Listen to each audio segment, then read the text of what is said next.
Hi, I'm Steve Good and welcome to my Scroll Saw Workshop.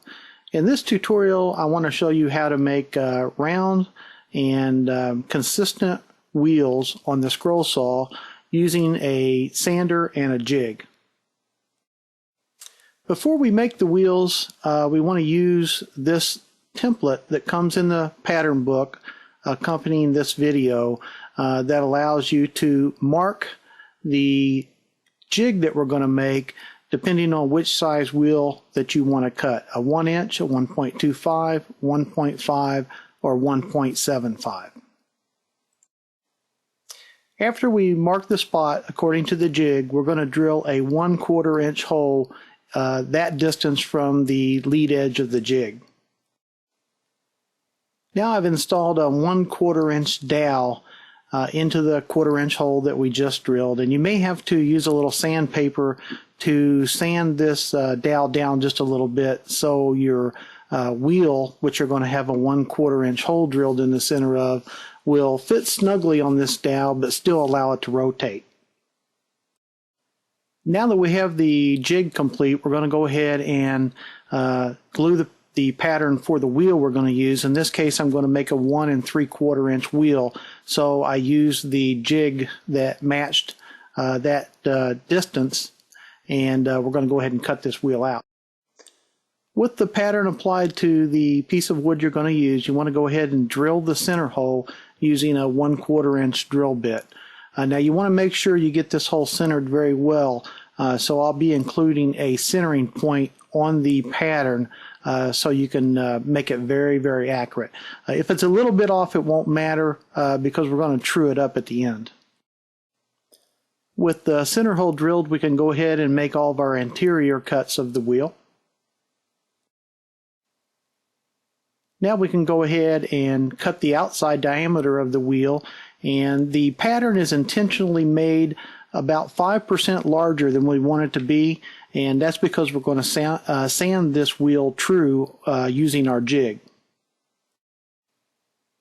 Here I've installed the wheel we just cut on the jig, and you can see that it overlaps the edge of the jig just a little bit, and that's what we're going to be sanding off. You can also see from this picture that even though I was able to cut the wheel pretty round, there's quite a few defects in it that would have made it not roll very well. The first step of truing up this wheel is to take the jig and the wheel over to your sander, and without turning the wheel, sand a flat spot up to just as the jig base is just barely starting to touch the sanding wheel as it's turning. You don't want to sand this jig down because obviously that will change the size of the wheels, and you need to make 4 of these at a time. Now every 4th set of wheels you may want to replace this jig if you do sand it down a little bit, but generally you can use it a few times. Here's a close-up of the flat spot I just sanded on the wheel. I just gently held the wheel and pushed the wheel into the sanding pad as it was turning to get a flat spot that lines up with the edge of the jig. Now with the sander turned off, you want to go ahead and place the jig on the sanding table and clamp it down with the flat spot of the wheel touching the sandpaper, and just very slight contact between the jig and the sandpaper. Again, we don't want the jig to be sanded down. Okay, now we're prepared to go ahead and true up the wheel. Turn the sander on with the jig clamped to the table, and slowly rotate the wheel 2 or 3 turns until you've got it trued up real well.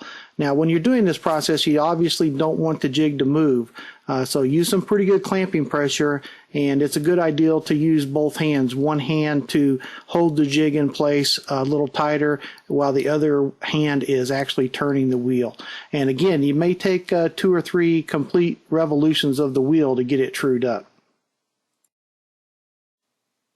Okay, after a few passes you can see we've got the wheel rounded off really nicely and taken out all the defects. One thing you may want to try to do to keep from sanding your jig down is to take 2 sheets of paper and place it between the sanding pad and the jig before you actually start the sander up and start rotating the wheel. This will ensure that the jig's not touching the sander, and it'll still give you plenty of room to sand the wheels down flat. If you do this, you want to make sure you use the same setup every time you make a wheel, so all 4 wheels will come out the same size. So that's how I make wheels. It's sometimes easier to purchase wheels, but you don't always have them handy, or you may want a thicker wheel than you can purchase or a thinner wheel. And this process gives you the ability to create very uniform and nice wheels. I'm Steve Good. I hope you like this tutorial, and we'll see you next time at the Scroll Saw Workshop.